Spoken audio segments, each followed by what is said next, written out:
আমি মোনাজাতে শরম করে আর কেউ চাইতে পারি না। সৃষ্টিকর্তার কাছে চাইতেও সংকোচ বোধ করেন, কারণ জেনে আবেগ আপ্লুত হবেন আপনিও। এক ব্যাগ রক্ত দিয়ে 70 টাকা পাইছিলাম। এক সময় রক্ত বেচার সেই 70 টাকায় সন্তানের সুজি, চিনি, চাল আর ওষুধ কিনেছিলেন আলী আসগর। আল্লাহ কাছে চাইতাম, হে আল্লাহ আমাকে একটা 1 কাঠা জমি আর একটা টিনের বাড়ি দিও। জায়গা, জমি, বাড়ি, গাড়ি সব হয়েছে তার, কিন্তু সেই সব দিনের কথা তিনি ভোলেননি। তাই তো এক অদ্ভুত পণ করেছিলেন আলী আসগর।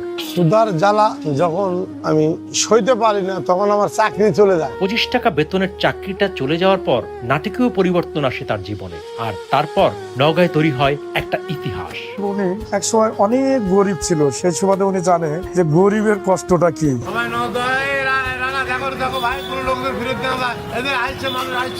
ওই পানি দেওয়া, প্লেট টানা, এই ধরনের কাজ হেল্পারি যাকে বলে।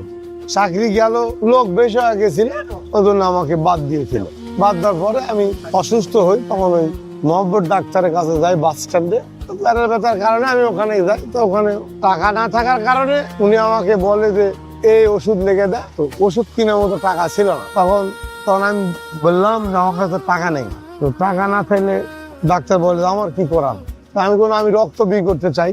তখন আমাকে দেখা দিল এই রোড দিয়ে চলে যান হাসপাতালে যা রক্ত বিক্রি করে আমি 70 টাকা পাইছিলাম ওই টাইমে। এক ব্যাগ রক্ত দিয়ে 70 টাকা পাইছিলাম। তো 70 টাকা দিয়ে নিয়ে এসে বাড়ির ওষুধ তো কিনে দেওয়া, বাড়ির ছোট বাচ্চা ছিল, ওই বাচ্চার ওই সুজি, চিনি, 1 কেজি চাউল এগুলো কিনে দিয়া জীবনটা আসলে একটা টাইম খুব কষ্টের মধ্যে দিয়ে চলে গেছে। ক্ষুধার জ্বালাটা যে কি আমার চাইতে মনে হয় যে আর ভালো কেউ জানে না। অসহায় মানুষ যে কেন হাত পাতে এটা আমার চাইতে বেশি আর কেউ জানে না। এই হোটেলের নাম ছিল মল্লিকা হোটেল নাম ছিল এই হোটেলের নাম। 96 সালে তখন ওই বাড়িওয়ালা আমাকে বলে যে আমার কোর্টে যা আমার কথা বলো, তোমাকে একটা চাকরি দিয়ে দিবে। তখন আমি কোর্টে আসা পরিচয় দেই, তো আমার কোর্টে কাজ দেয় এই কাজ, এই হেল্পারি আর পানি দেওয়া।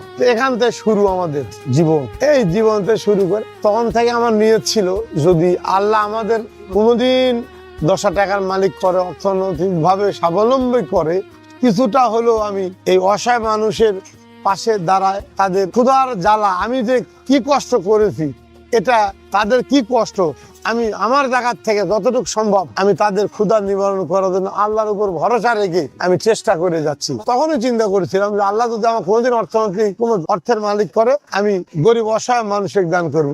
আব্দুর রাজ্জাক উনি এই দোকান কেনার পরে ওনার দুই বাপ বেটাও ওই দোকান আমি থাকি করতে পারেন না পারে, অনেক ঋণগ্রস্ত হয়ে যায়। তখন ওরাও একে একে সব পালায় চলে যায়, ঋণগ্রস্ত ছুঁয়ে সব দোকান ছুঁয়েই পালায় যায়। আরো 10-12 জন টাকা পায়, মাছের টাকা, খরির টাকা, অনেক টাকা পায়। তখন আমি এরকম জায়গাতে এসে বসে আছি, ওই পালায় চলে গেছে দোকানদার। তখন আমি একা বসে, আমার যাওয়ার জায়গা নেই, তো দোকানের বাকি পাবে, ঘর ভাড়া পাবে, সুদের টাকা পাবে, অনেক কিছু। যারা পালাইলো তারা আসলো না, যারা পাওনাদার তাদেরকে ডেকে টাকা পাবেন। আমি কর্মচারী, তো আপনারা টাকা আমি দেওয়ার চেষ্টা করব। যদি সবাই আমাকে সাহায্য করে তাহলে দোকানটা আগামীকাল থেকে আমি চালাবো, আর আস্তে আস্তে আপনাদের ঋণগুলো শোধ করার চেষ্টা করব। আমার কাছে কোনো টাকা ছিল না, আমি সাহস করে বলছিলাম। কান্তারের আড়তদার মাছের বেলাল ভাই উনি আমাকে বলছিল তোর কত টাকা লাগবে, টাকা আমি দিব, তুই দোকানের দায়িত্ব, আমি সবার দায়িত্ব নিলাম, তুই দোকান কর, তোর যত সমস্যা আমি সমাধান করে দিব। তখন ওই দিন থেকে দোকান আমাকে রবিবারে উদ্বোধন করে দেয়, বেচারা যায়।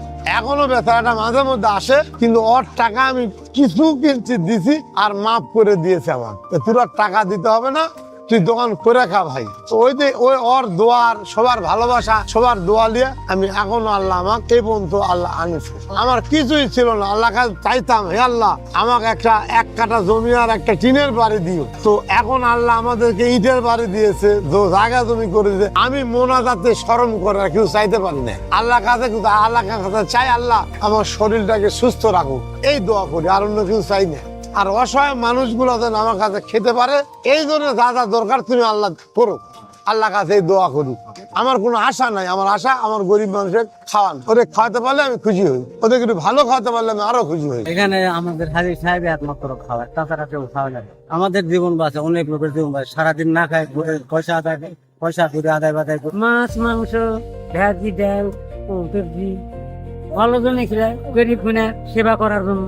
আল্লাহ দিছে, আল্লাহ বরকত দেয়। এই নগরের সবাই জানি এখানে খাবার। উনি ওনার দোকানে গরিব অসহায় মানুষ যে কোনো মুহূর্তে আসলে উনি সবাইকে খেতে দেয়। প্রতি বৃহস্পতিবার 200, 250, 300 যতগুলাই হোক উনি খাবার দেয় গরিব অসহায় মানুষকে। কোনো সপ্তাহে হয়তো ডিম, কোনো সপ্তাহে মাছ, কোনো সপ্তাহে গরু গোশ। শীতকালীন সময় শীতের পিঠা, গত হয়ে গেল আমচিরা, আমরা আমচিরাও খাওয়াইছি, আমচিরা দই মিষ্টি আমরা খাওয়াইছি।